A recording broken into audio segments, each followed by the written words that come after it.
Okay, let's get into this. We are doing a deep dive into a place that, well, for centuries, it's been a global synonym for volatility, a real fracture zone. The Balkan Peninsula. Exactly. And our source material frames this whole exploration as a kind of field trip, but one set against one of the most jarring historical contrasts you can imagine. It really is. You've got this memory from a journey in 1977. Right, a drive across the whole of Yugoslavia that felt, stable, almost borderless. And then you smash that right up against a return trip in 1999 at the absolute height of the Kosovo refugee crisis. It's the essential, almost agonizing paradox of the region, isn't it? The sheer speed and the brutality of that collapse. It is. How does a route that, just 2 decades earlier feels like a seamless transit zone? You could just drive straight from Western Europe down that beautiful Dalmatian coast highway right across the entire breadth of Yugoslavia. And how does that transform into what the sources call a charnel house? So our mission today is to take the material you've gathered and really explore the foundations of this instability. We're asking that persistent, vexing question. Why are the Balkans perpetually fractious and unsettled? We're looking for the roots of that dire inevitability that people always seem to talk about with this region. That's it. That initial contrast is it's overwhelming. You really have to picture the scale of it. Imagine driving 1,000 miles. 1,000 miles. From the Austrian frontier all the way down through what was then Yugoslavia to the northern border of Greece, all inside one single federation that, at the time, felt relatively stable. And no borders to cross. Not a single frontier. You didn't even have to change your currency. It was seen, for a little while anyway, as this prosperous, sort of contented federation of South Slavs. But then you jump to the 1999 trip, tracking that flood of refugees near the Kakank Defile and the Blazewater Meadow. And it wasn't just new borders. It was a terrifying, razor-wire, mine-ridden, hostile international frontier. Or, to be really precise, 2 of them, between Kosovo and the brand-new Republic of Macedonia. And that rapid, violent fragmentation tells you everything you need to know. The sources make a really crucial point here. Which is? While the rest of Europe in the late 20th century was busy tearing down frontiers, trying to create more unity. The EU, Schengen. Exactly. Here in the Balkans, starting in 1991, they're doing the opposite. They were surveying and creating no less than 3,000 miles of brand new European frontiers. 3,000 miles. It's astonishing. We saw the birth of new nation-states, Slovenia, Croatia, Bosnia, Macedonia, and 4 brand new currencies. Including the Croats kuna, which, and I find this detail fascinating, is named after a small fur-covered rodent. A marten, I believe. Right. But this dramatic reversal, this rejection of stability, it suggests the sources of chaos are, well, a lot deeper and more physical than just Slobodan Milosevic's rhetoric or the latest political headlines. It has to be. So, if the collapse of Yugoslavia was that violent, and these political divisions are so fresh, maybe we need to look beyond the politics altogether. To understand the human drama, maybe we have to look below the surface. Literally down to the ground they're standing on. Exactly. Precisely. Let's start section 1 by stepping back. About 58 million years. Because the sources argue very convincingly that the physical foundation of Balkan chaos is geology. This is where it gets really interesting, where the deep dive truly begins. Let's forget the Serbs, the Croats, the Ottomans, just for a second. Just for a moment. The deep original source of conflict, according to this material, is the Earth itself. It all stems from this colossal grinding collision that began somewhere between 58 and 24 million years ago. The Alpine Cenozoic orogeny. It's a mouthful, but it just represents the sheer mechanical violence that built this entire region. That's the technical term, yeah. It's for the ongoing collision of the African and European tectonic plates. That's the engine driving the entire Mediterranean basin. But in the Balkans, it's not a simple head-on crash. It's more complicated than that. Way more complicated. This primary event was compounded uniquely by the steady northward movement of the Arabian Peninsula. Along the Dead Sea and Jordan River fault line. Right, so you can picture it like a huge slow-motion bowling ball hitting the corner of the Anatolian plateau of eastern Turkey. And that pushes this massive plateau inexorably westward. Pushes it right into the peninsula's existing mountain structures. It's a cosmic traffic jam. So you have the Balkan Mountains, which are mostly in Bulgaria, smashing into the Dinaric Alps. which curve sharply south and eastward, running right down the spine of the Dalmatian coast. And the result of this constant grinding collision, this crushing and jostling, is what the material calls a ghastly mosaic of geology. A ghastly mosaic. I mean, that's a description. It's a mess. It's more complicated than almost anywhere else in the world. Certainly more complex than the, orderly, clean ranges you find in the western U.S. or the Himalayas. So you get mountain ranges trending in all different directions, unexpectedly steep faces, deep corkscrew river valleys. Isolated defiles, hidden plains, canyons. You even have rivers that just vanish. They disappear right into the ground. That geological complexity sounds like a perfect blueprint for political fragmentation. It's a landscape that seems designed to encourage isolation, self-defense, and eventually mutual suspicion. How could it not? You have communities living just a few miles apart, but they're separated by these impassable gorges. It absolutely is. And the geological composition makes it even worse. Yeah. A lot of the rock is soft, relatively young limestone, which was created during the ancient Tethyan Sea. And limestone dissolves easily in rainwater. Very easily, which creates what geologists call karst topography. So a land of deep caves, gorges, sinkholes. Dolines, those vanishing rivers, it is, to quote the material directly, a fantastically troubled underneath and a waywardly malleable and porous upper surface. That kind of terrain makes centralized farming difficult, trade routes treacherous. And military unification nearly impossible. So the argument is that this crazed geology, forcing people into these isolated pockets and demanding self-reliance, it produces a certain kind of culture. Yes. The material muses that inhabiting such a constantly fractured landscape for centuries might produce peoples of a more robust character. And robust character here is a very diplomatic way of saying less predictable. Perhaps more bellicose. And certainly less willing to submit to central authority than people from, geographically stable flat regions like the Netherlands or Kansas. The Earth itself is the original source of the borders. It's the original source of the divisions. That's a powerful thought. Chaos bred by the Earth itself. But if the geology laid the foundation, it was the empires that carved the human divisions into that rock. So let's move now from geology to history. Let's focus on the two imperial titans whose conflicts really sculpted the human terrain. Vienna, the heart of the Habsburgs, and the enduring shadow of the Ottoman Empire. To begin that historical foray, Vienna is the perfect stage. It's the westernmost extreme of the Habsburg domain, and the city's entire identity is fundamentally defined by its long, desperate resistance to the Ottomans. And the local folklore is everywhere, right? It's constantly reminding residents of that threat. Oh, constantly. Can I give you a few examples? Please do. Okay, so the story goes that the very first coffee house in Vienna opened in 1685, just 2 years after the Great Siege. And supposedly, it used forgotten coffee beans left behind by the fleeing Ottoman army. I've heard that one. And the croissant, too. Exactly. The crescent-shaped pastry, the kipferl, which we all know as the croissant, was apparently created specifically to celebrate defeating the invaders and, banishing their crescent flags.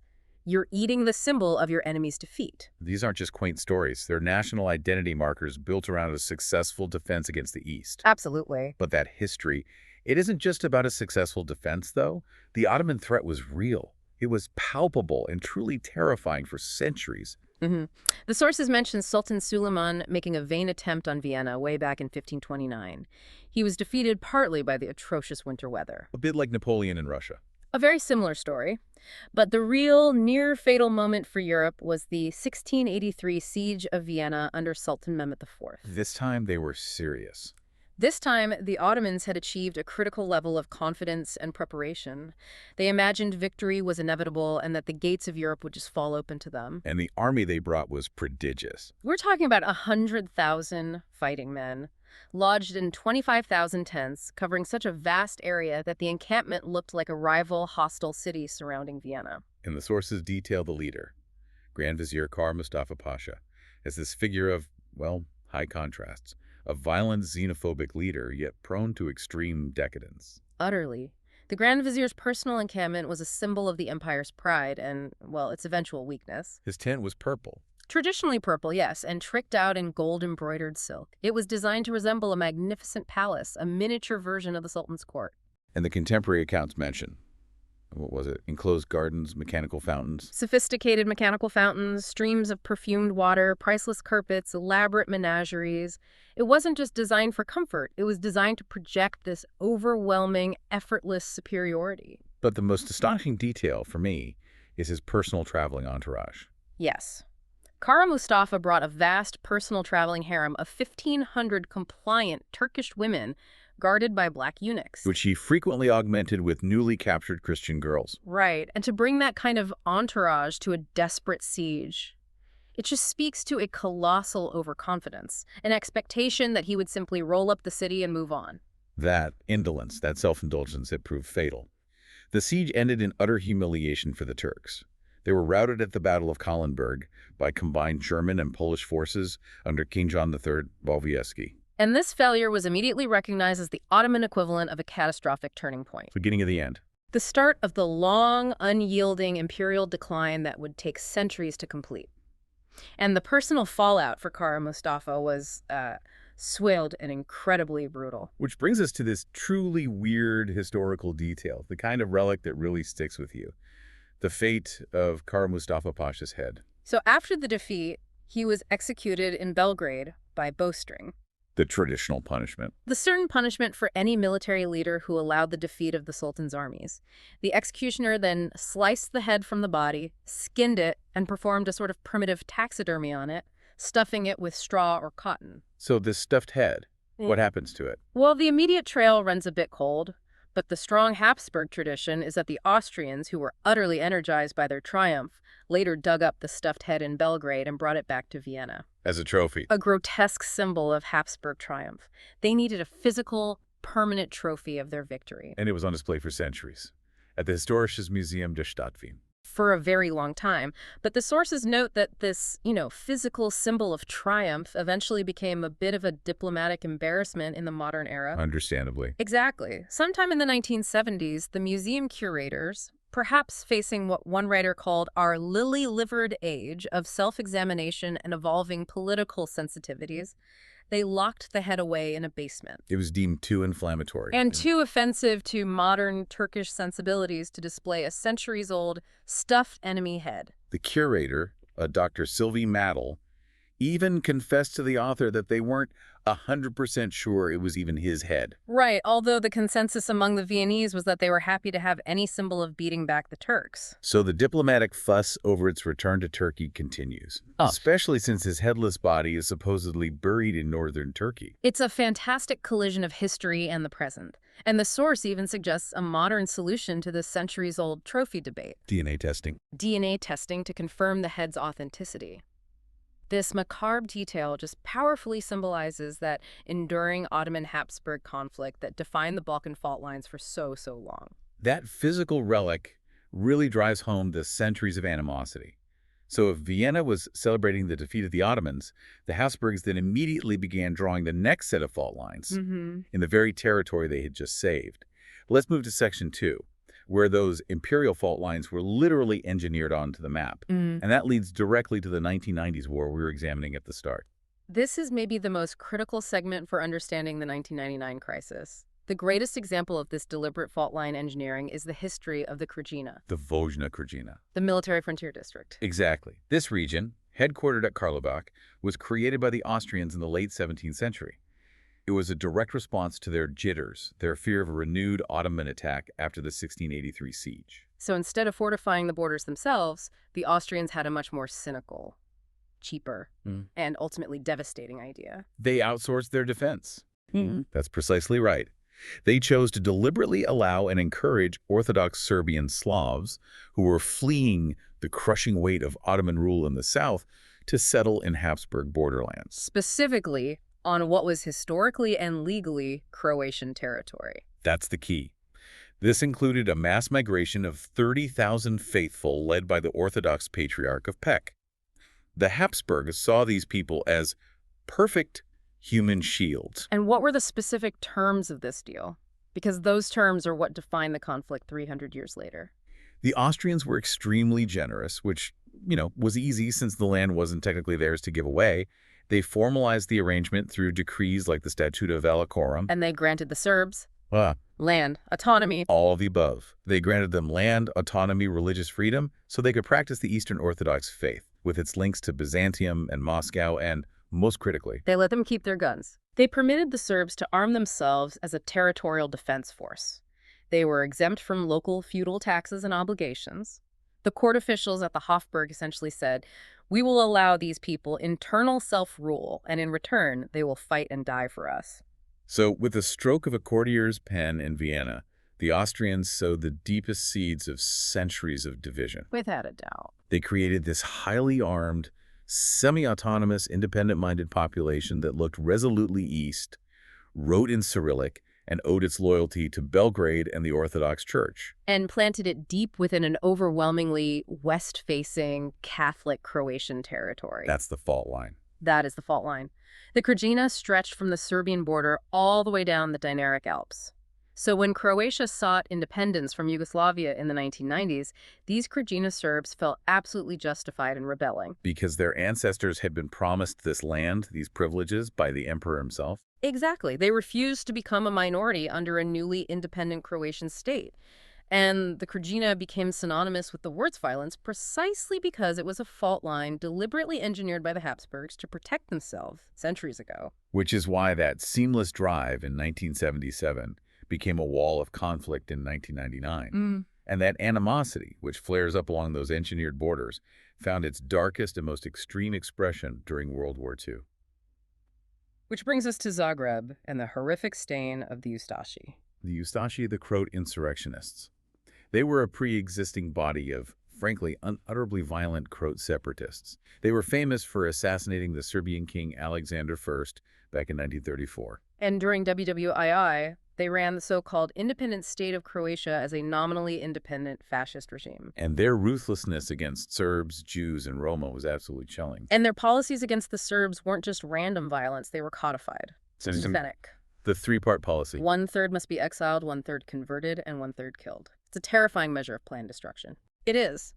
The source material focuses particularly on the religious dimension here, and the controversies surrounding Archbishop Alojije Cardinal Stepanak, who was the head of the Catholic Church in Croatia. He was alleged by Serbs and others to have provided the moral imprimatur for these atrocities. He was reportedly a Puritan zealot who believed the Orthodox Church was a perversion of holy truth, and that Byzantine beliefs should be shunned or converted. The most egregious example cited is the Jasenovac concentration camp, about 70 miles from Zagreb. The description of the methods used there it's truly horrifying. The accounts are stomach-turning. Stepanak is alleged to have directed and sometimes even presided over forced conversion of tens of thousands of Orthodox Serbs to Catholicism. Moments before they were murdered. Moments before they were murdered by Ustashi thugs. And the sheer barbarity of the methods, not bullets, but mallets, axes, and picks, it suggests a deeply personal, visceral hatred. There was testimony from a Jewish former inmate. Yes, who testified that 350,000 prisoners were killed there, including 40,000 gypsies, often with the Ustashi trying and failing to burn the bodies because of the terrible stench and logistical difficulties. And the justification given by some church officials for the forced conversions was so that the Serbs could go to heaven after they were killed, which compounds the moral horror. It's unbelievable. Yet the legacy of Stepanak remains fiercely contested to this day. It's that tragic complexity of the Balkans again. Serbs and Jews find the Vatican's subsequent respect for Stepanak deeply unseemly. But the Vatican has always defended him based on his strong public stand against communism after the war. They believe he preserved Croatia as a civilized Catholic state against Tito's regime. So he was made a cardinal by Pope Pius XII in 1952. And beatified by Pope John Paul II in 1998, despite having an infuriatingly vague wartime record, including a diary with mysteriously missing pages. It's a classic example of a clouded and confused affair where modern political gratitude clashes violently with the historical stain of mass atrocities. Moving forward 4 decades to the 1990s war, let's look at Sarajevo, the city that endured 5 years of siege, and what life was like in the wreckage after the Dayton Agreement. Sarajevo's physical state in the late 1990s was a devastating testament to the violence. The silent railway station still had its clock stuck at 5 minutes past 5. From the moment a shell struck in 1992. Yeah, And the towers of the Oslo Bodø newspaper office, just twisted girders and shattered, curved gray walls, they reared up like a devastated nuclear sarcophagus, a symbol of the relentless awfulness they had endured. But the city was also now filled with a new kind of population, the 30,000 internationals. Yes.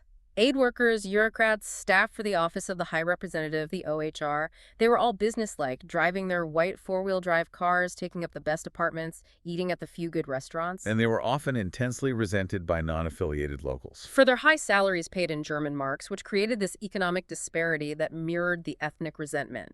And this new dynamic generated a widespread cynicism among the Bosnians. And we get that crucial local insight from Anja, a local interpreter working for the OHR.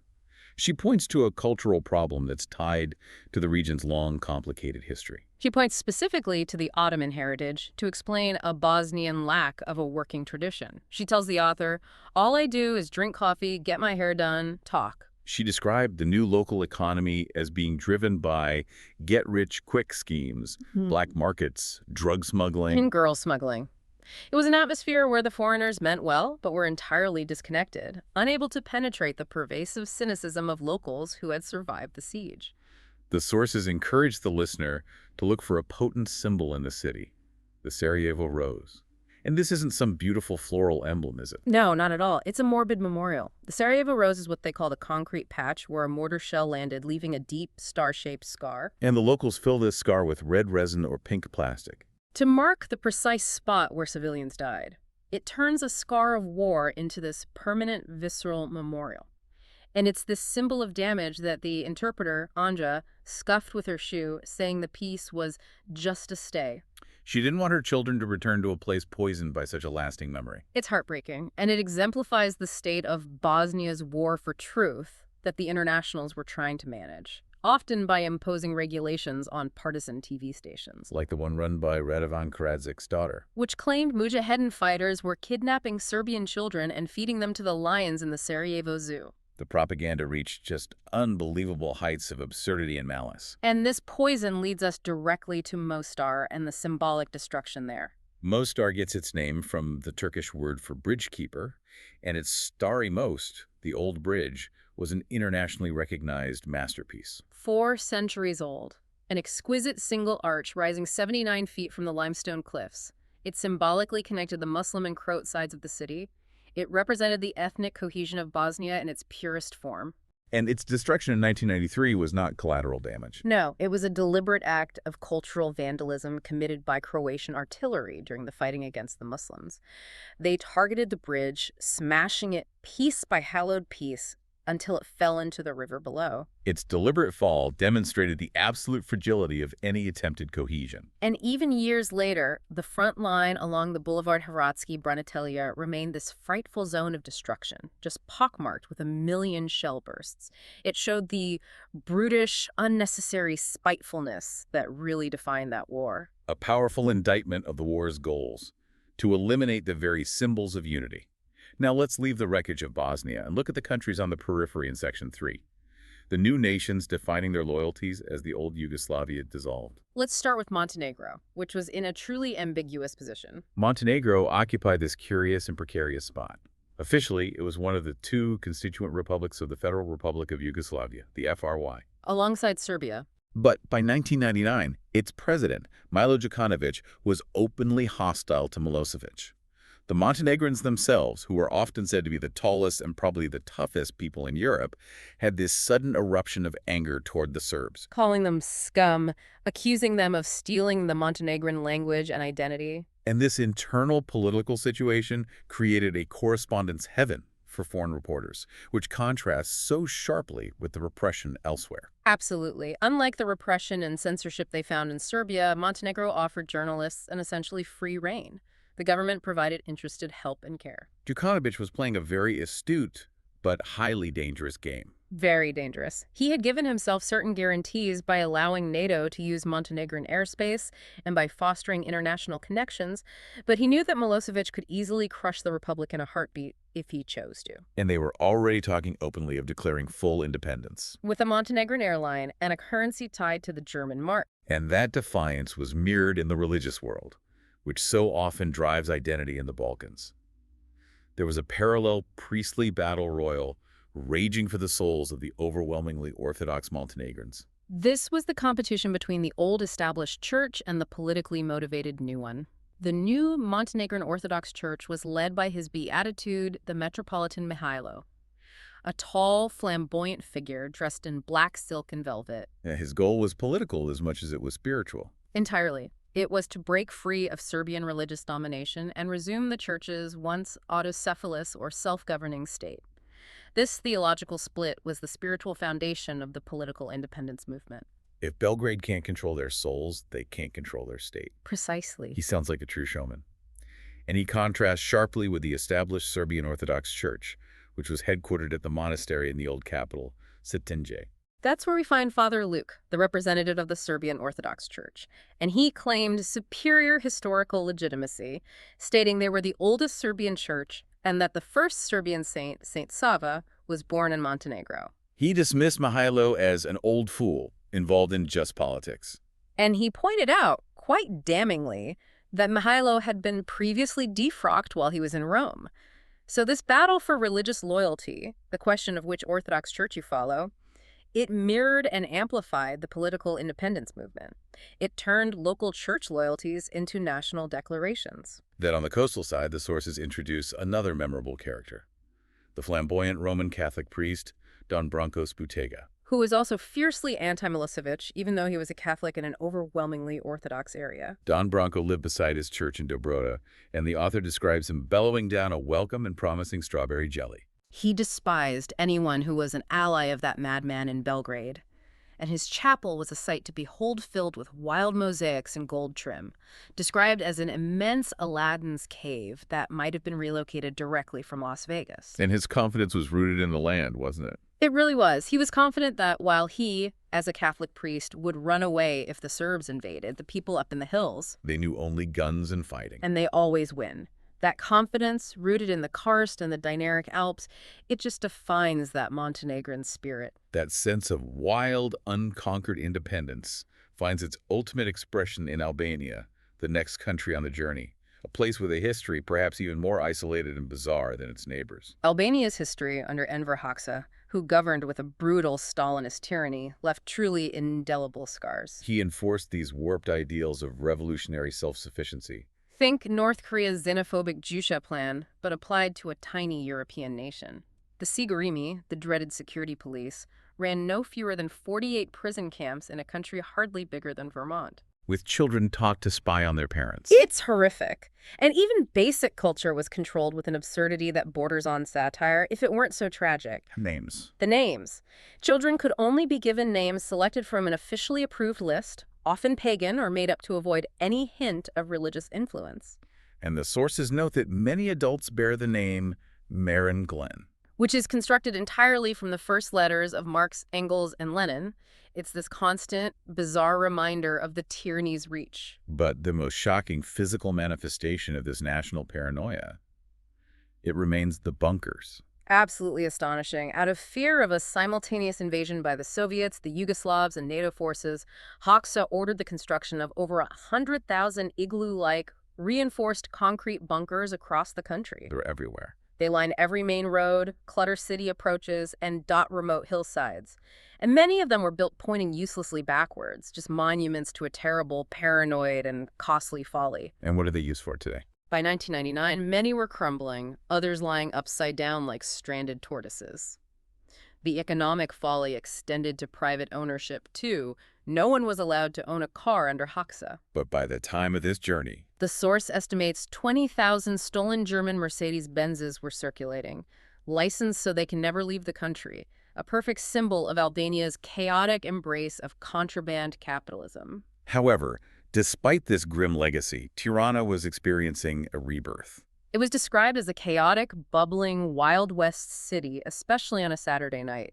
It was filled with people enjoying their evening passeggiata, thronging, exuberant, almost a scene from a Fellini movie. So the city was just bubbling with the newfound enthusiasms of freedom. An infectious effervescence. It suggested a great awakening was underway despite the poverty and the grubby streets. But that new freedom didn't mean ancient custom had vanished. The sources tell this chilling anecdote about the persistence of old codes. Specifically, the Kanin laws governing clan disputes among the northern Geg people. This story truly illustrates the depth of the fracture. It involved a Geg clan from Kooks. Right. A young man allegedly pinched a girl's bottom, an act that the family patriarch deemed a besmirching of her honor under the old laws. And to exact vengeance. The girl's brother and another boy took the bus down to the rival family's village and rounded up all the young men, not just the offender. They then proceeded to slice off their noses with knives. Slicing off their noses. Why that specific brutal act? It was done both to make the clan's position known and to ensure the victims never set foot in Kooks again. It forces them into permanent exile with that horrific, visible marker of their shame. So even with modern freedom and new governments, these ancient, brutal codes of honor and vengeance persist. Right alongside democratic aspirations. The Balkan journey culminates in Section 4, moving directly into the 1999 reality of the Kosovo War. This is where all these underlying hatreds and engineered fault lines came to a head. We're moving from historical context to immediate horror. The entry point was the Blacewater Meadow near the Kekonic Defile, a spot the author had stopped at idyllically in 1977. Now, being seen for the third time, pristine again after being cleared of 30,000 refugees. KFOR, the NATO force, was entering, with the elite British Gurkhas being among the first regular troops in. And the first signs of returning life were the Albanian villagers. They had fled into the mountainsides, surviving by eating leaves and trapping animals. Now they only staggered down into their villages, Kacanik, Jerosevac, after seeing the long trails of NATO armor glinting on the road, knowing it was finally safe. But what they discovered was not just the destruction of war, it was systemic, personalized horror. The destruction was highly systematic and deeply vicious. This wasn't random shelling. No. The sources note a pattern. The big, wealthy Albanian houses, those of the merchants, the contractors, the local squattocracy, they were targeted first and torched. Which suggests that economic envy was a powerful motive. Absolutely. Serbs striking back at Albanians who had done so much better than the local Serb population, whom the sources describe as the lumpen proletariat. It was a way of leveling the economic playing field through destruction. But the violence went far beyond economic leveling. The vandalism was truly cruel, indicating a depth of hatred that required that historical context to understand. The pure viciousness gave the lie to the idea that economics was the sole motive. The horrors included torture chambers, blood-spattered basements with shackles mass graves, the half-burned bodies of children. Elderly women raped and mutilated, men lying with their heads smashed in with sledgehammers. Or cut in half with rusty scythes and razors. These were not acts of war performed by professional soldiers. They were acts of pure and unalloyed hatred and revenge, often carried out by local paramilitaries or neighbors. And the rationale for this hatred, as the perpetrators saw it, was historical payback tied to that long imperial shadow. Yes, the material suggests the Serbs were getting back at the Albanians because they saw them as descendants of people converted to Islam by the Turk. History, as it was taught to them through nationalist rhetoric, provided more than ample cause for this revenge. The hatred drew down on the appalling memories of generations and generations past, transforming a modern conflict into a centuries-old feud fought with modern weapons and medieval malice. We move quickly to the capital, Pristina, a grim, ugly town of cinder-block apartments and marble university buildings. The air was thick with the immediate fog of war. The immediate scene was Serbs fleeing in long columns of tractors and cars, piled high with belongings, heading north toward Belgrade and Mother Serbia. They were hostile to NATO, who they saw as the villain, and terrified of the returning Albanians and the KLA. The Grand Hotel, a grisly beacon to Marxist realism, was filled with angry, drinking Serbs, smoking heavily, wondering what to do next. And this is where we get that classic correspondence anecdote reflecting the difficulty of reporting in that chaotic vacuum. Right. The author, facing a fast-approaching London deadline, found himself in the powerless Grand Hotel. He hid himself behind a column in the back of a washroom, maybe the only quiet, dark spot, typing furiously on his laptop. And miraculously, the power came back on briefly. Just long enough for his unstable cell phone to connect, allowing him to dictate 2,000 hurriedly written words to a copy taker in London.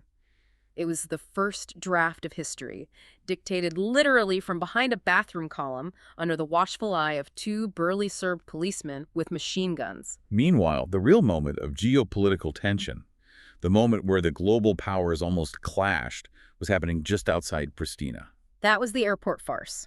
The British paratroopers were supposed to secure the airport from departing Serbs, but instead, they were confronted by these noisy, eight-wheeled Russian armored cars. They race ahead of NATO forces. Aggressively churned onto the runway, and every 5 minutes, a loud voice would blare from a speaker on a Russian vehicle. "Get out of the way! Russians coming!" And the drivers would gun their engines, driving these massive machines almost directly at the waiting British platoons. A tense, absurd moment of global politics played out in the mud. Luckily, it ended without a shot being fired. Against this backdrop of physical violence and military confusion, we encounter one of the most unusual counterpoints to chaos ever devised. The pursuit of superradiance. You could not make this up. This anecdote is genuinely bizarre and fascinating, and the sources give it surprising weight. In Dubrovnik, far from the fighting, the author meets Jan Cirkula, a Swedish mathematician. And he's promoting the idea that humans could mitigate chaos and stop war through collective mental powers, based on unified field theory. His formula for peace is what makes this stand out. It's based on a specific calculation of critical mass. Right. The formula for achieving a measurable electronic effect on the physical world, or mentally powered fission, is that the critical mass of people required must equal the square root of 1% of the target population. And these people must all be assembled in one place, manifesting the same vibrations. So the Dubrovnik Peace Project set out to test this during the Kosovo War, claiming their mental activity could end the bloodshed. Their goal was specific: to assemble 345 yogic flyers, which was the approximate square root of 1% of the 11.9 million population of Yugoslavia. They gathered at the Mincenta Resort Hotel, filling the old socialist-style dining hall with mattresses for simultaneous yogic flying or yogic hopping.